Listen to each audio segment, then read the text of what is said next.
Here's your news for August 8th, 2020. And your headlines for today: Vince McMahon names 3 of his favorite WWE stars during company meeting. What is the status of WWE 205 Live after destruction from Retribution's invasion? Braun Strowman seemingly turns heel and books WWE SummerSlam match. Big news on WWE's return to live television. AEW and WWE are in a bidding war for former World Heavyweight Champion. WWE Raw Underground parody planned for Talkin' Shop Mania 2. Major setback for furloughed WWE employees. Major update on WWE Saudi Arabia lawsuit. Lawsuit filed against Shane McMahon. Judge gives his verdict on The Rock's purchase of the XFL. Another former WWE superstar in AEW, and more. We are kicking off today with news from WWE as a lot's been said on the company's latest tapings. In recent weeks, tapings for both Raw and SmackDown have been described as chaotic, with Vince McMahon recently rejecting almost every idea pitched to him for this week's tapings. With that in mind though, there are some superstars that have been able to thaw the boss's icy demeanor. In the Wrestling Observer newsletter, Dave Meltzer noted that it was a meeting on July 30th that saw Vince approve nothing, but the next day, another meeting lasted 4 hours, with the boss speaking at length about his love of Bayley's heel persona. The reigning SmackDown Women's and WWE Women's Tag Team Champion wasn't the only one the boss praised, as he also had good things to say about Bianca Belair and Peyton Royce, both of whom he sees as singles stars. The fact that Royce's name was mentioned as a singles star does leave us wondering what the future holds for the Iconics and Billie Kay, and it's interesting to see that anything is making the boss happy during these unprecedented times. Over to SmackDown now, and this week's show ended with Retribution spreading their brand of anarchy, including destroying the set and painting the ring in plexiglass, though their graffiti didn't last long.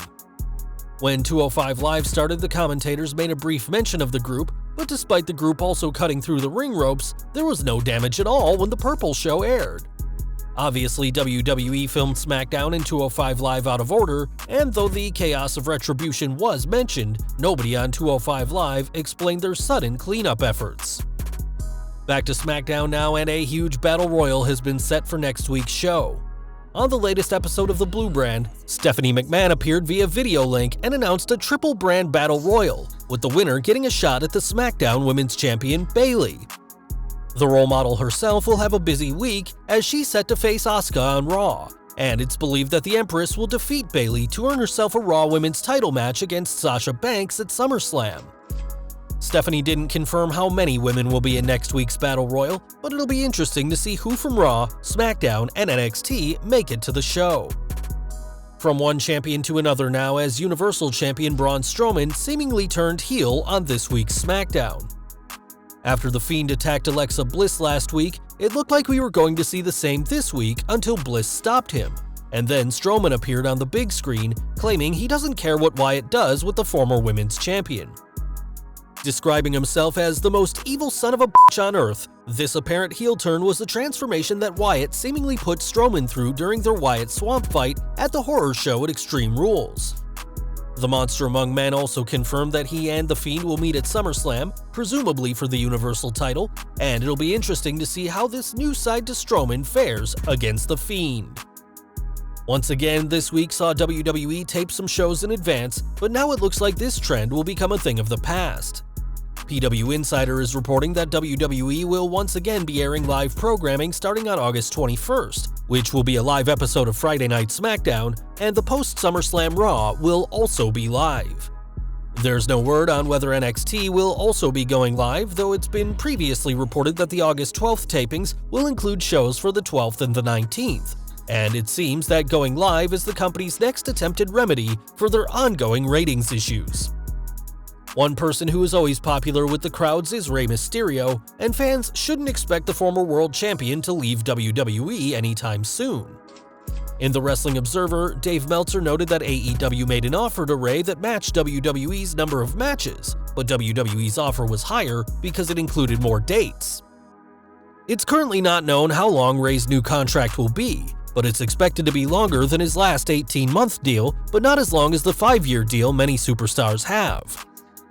Ray's son Dominic, who is set to make his in-ring debut at SummerSlam, has also been a big deciding factor, as Ray can obviously help his son out more if he stays in WWE. And with Ray out of action due to the storyline eyeball injury the Monday Night Messiah gave him, it may just be a matter of time before Ray returns to TV to get his revenge. Fans didn't see Ray on this week's Raw, but they did see the debut of Raw Underground. But it turns out the company nearly didn't get that name in time. It turns out that WWE filed a trademark for Raw Underground on August 3rd, the same day the segment debuted, and now that the company has filed the trademark, fans can expect to see plenty of Raw Underground from now on. One person who was watching Raw Underground closely was John Cena, who spoke to Newsweek about the shoot fight style segment. Encouraging superstars to embrace the unknown, Cena said the Underground provides a great opportunity for superstars who may have been previously overlooked. He said, "It's an opportunity. That's exactly what it is. So I think it needs a little bit of time to find itself. And in all things, if it lacks creative definition from the top, I really hope performers embrace the unknown and they define it." There's a lot of possibilities for Raw Underground, though for now, it seems WWE are playing things by ear in a lot of ways, with there currently being no plans for a Raw Underground title or for women to appear, something Liv Morgan and more recently Xia Li wish to do. This week's show also saw the Raw ratings improve slightly, something that WWE has been needing for a while, and whilst we can't say this was solely due to Raw Underground, the segment clearly helped.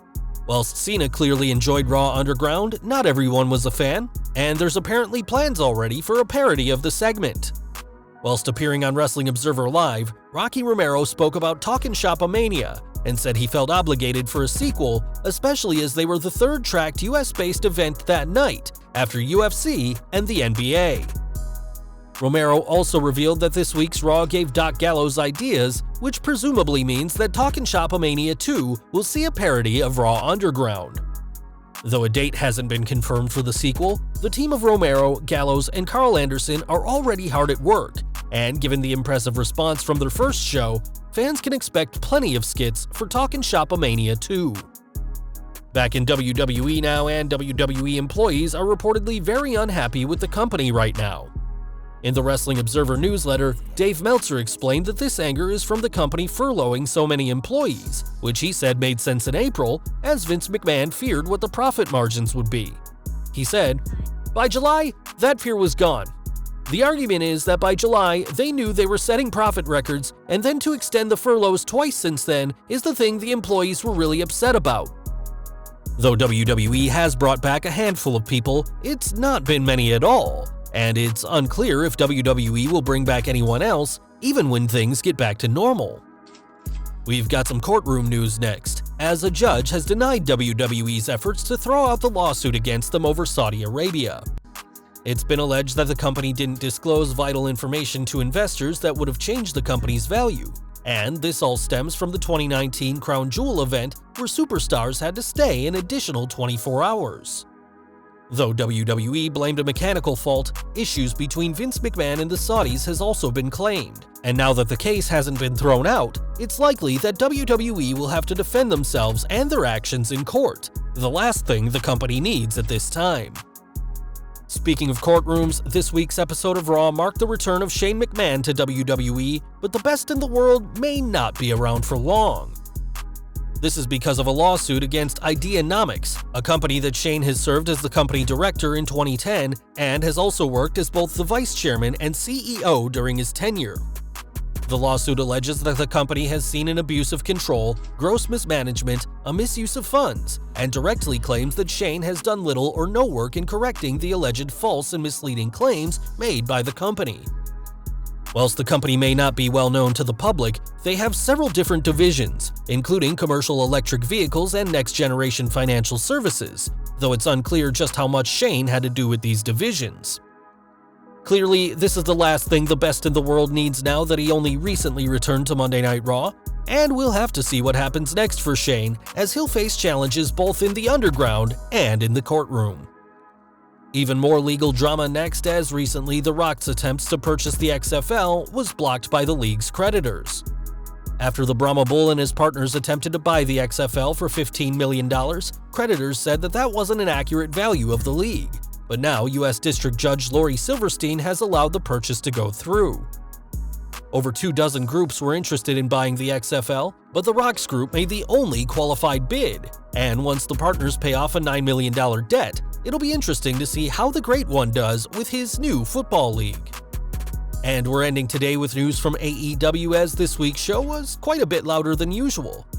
It turns out that the company piped in crowd noise for this week's show like WWE does, though in the Wrestling Observer newsletter, it was said that AEW are better at matching the noises with the in-ring action. It was also reported that Tony Schiavone came in and redid lines that were later dubbed in, which explains why he sounded strange at times. Clearly, the company is trying to make the best of these unprecedented times, and with next week's episode of Dark also seeing the AEW debut of former NXT superstar Rachel Ellering, the company is going full steam ahead to their All Out event on September 5th.